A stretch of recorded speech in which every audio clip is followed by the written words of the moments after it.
Our opening words come to us this morning from Alice Berry. Children of the earth and sky, we are nurtured, sustained, given warmth and light from above and below. Supported by earth's strong, firm crust, we build our homes, till the fields, plant our gardens and orchards. When we turn from self and seek to be aware, we will find holy light in human faces, in blossom, in birdsong, and in sky. Then earth is truly our home, and we are one with all earth's creatures, parents of earth's children yet to be. I want to start today by wishing you all a very happy Mother's Day. I'm glad that you're here. And I wanted to talk about Mother's Day just a little bit in both a historical context and a spiritual one. So Mother's Day started as a very uniquely American holiday. It was started by a woman activist named Anna Jarvis from West Virginia. And she was inspired to begin this holiday after her own mother, who was also an activist. Anna Jarvis's mother was an activist during the Civil War, a nurse who helped take care of soldiers, and afterwards she organized Mother's Friendship Days to help reunite families that had been divided by the conflict. Anna watched her mother do this work throughout the entirety of her life. And when her mother died in 1905, she began her own activism to have the concept of Mother's Day registered as an American holiday. And it wasn't the commercial holiday that we see today. Anna Jarvis wanted Mother's Day to be about all of the work that mothers do, not just in the home, but all of the work that they did for their communities and the world and for peace. And that is a very poignant sentiment, especially in a society that is still incredibly patriarchal. We see it today in the rolling back of women's rights across not just our own country, but other countries around the world. And it is incredibly disheartening sometimes to see the activism that was heralded so much in my history classes as a youth be torn down brick by brick after it had been built pebble by pebble.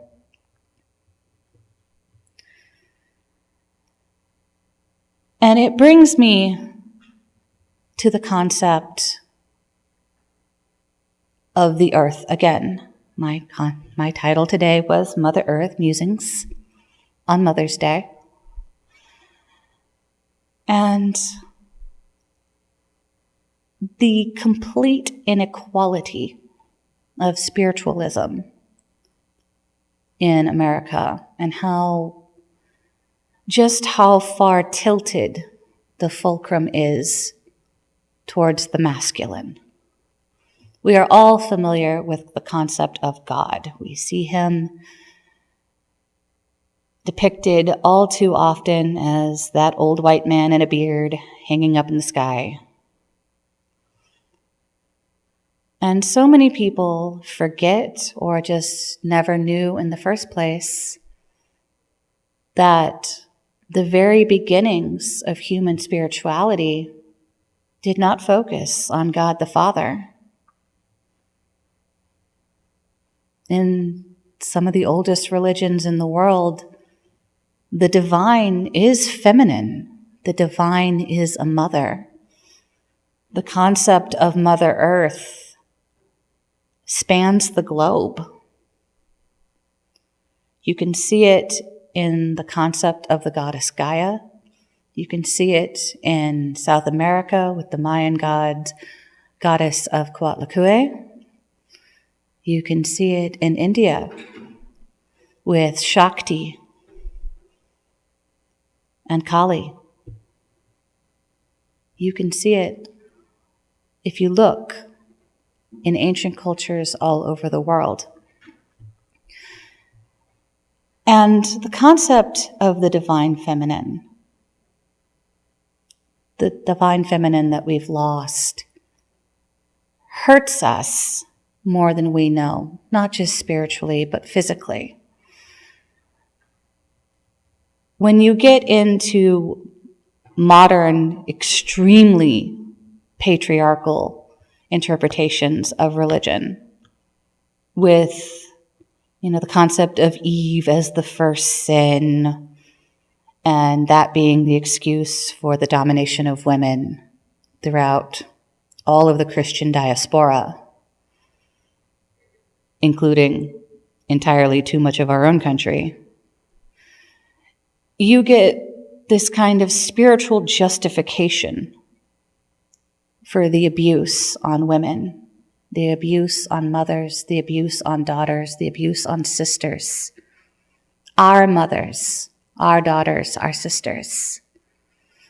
And we see it across the board. We see it in just the criminalization of our own bodies when we can't talk about our own bodies or speak about our own bodies in public places, when we can't control our own bodies in public places, and the trauma that creates in ourselves, but also the trauma that had created in the generations before us. And it creates conflict within women and between women when we have to scrabble against such extreme patriarchy. We end up not just fighting men, we end up fighting for ourselves, we end up fighting each other for a place in such a corrupted system. And that damages our relationships with each other. We have competition where there should be cooperation. We have fear and hatred where there should be love and acceptance.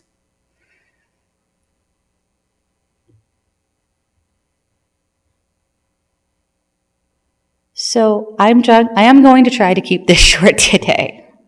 I could go on and on about the divine feminine. But for this Mother's Day, what I really want people to do is to try to step away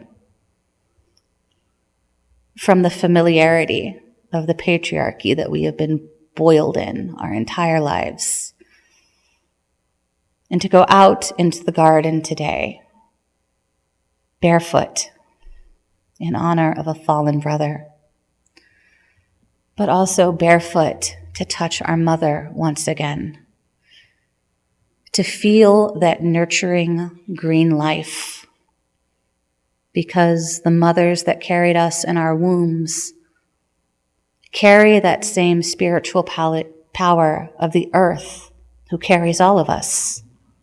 We are all her children, just as we all have mothers that carried us, so too does the whole human race have a mother in the earth itself.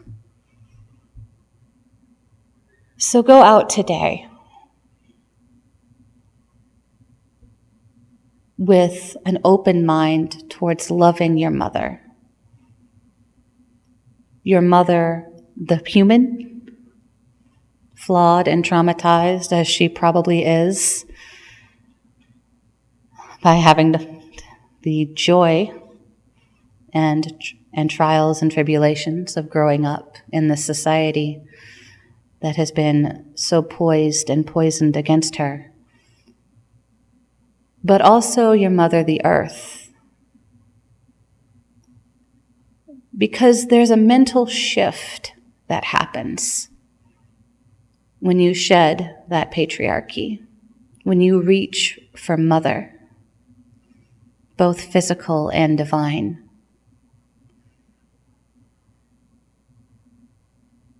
you stop being in competition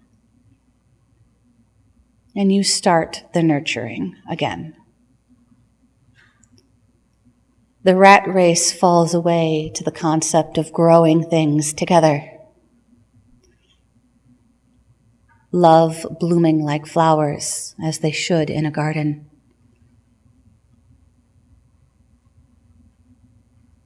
Bringing back the divine feminine, the love of mother.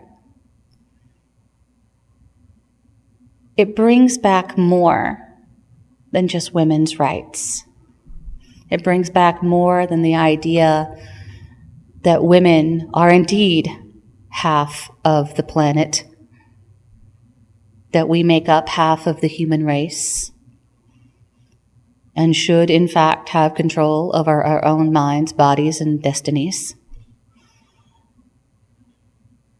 But the beauty of the divine feminine, when it extends past humanity, also takes back the concept of the divine earth. When it stops being a gift from God that we can exploit however we please, and she starts being our mother once again, the mother who loves us and should be loved in return. She who provides should be provided for in turn. She who cares should be cared for in turn. So I will leave you today with a hymn to Gaia, a Homeric hymn, centuries old. But I want you to listen to it, and I want you to take it out into the world, and I want you to take that love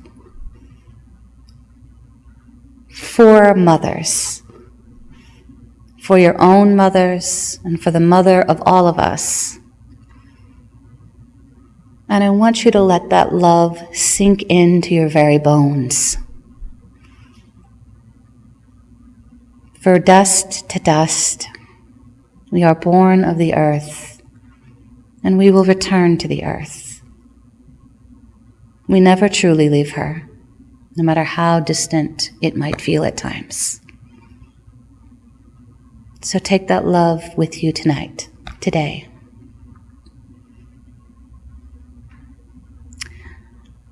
The Homeric hymn to Gaia. To Gaia, Earth, mother of all, I will sing of the well-founded earth, eldest of all beings. She feeds all the creatures that are in the world, all that go upon the godly lands, and all that are in the paths of the seas, and all that fly in the skies. All of these are fed of her stores. Through you, O Queen, humanity is blessed in their children and blessed in their harvests, and to you it belongs to give means of life to mortal men and women, and to take it away. Happy is the one to whom you delight to honor. They have all things abundantly, fruitful land laden with corn, pastures covered in cattle, a house filled with good things. Such people rule orderly in their cities of other fair people.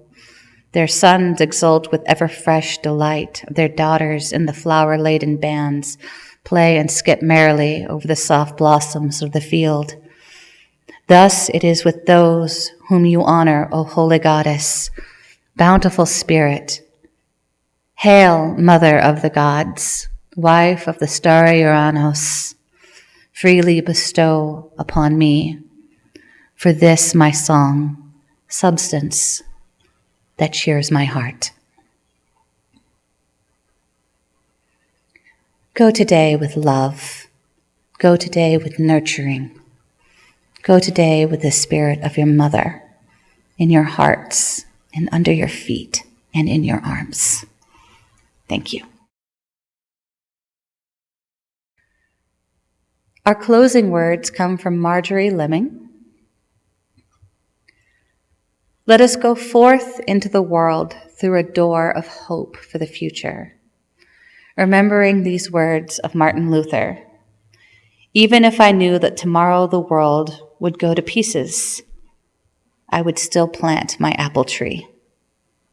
So may it be with us.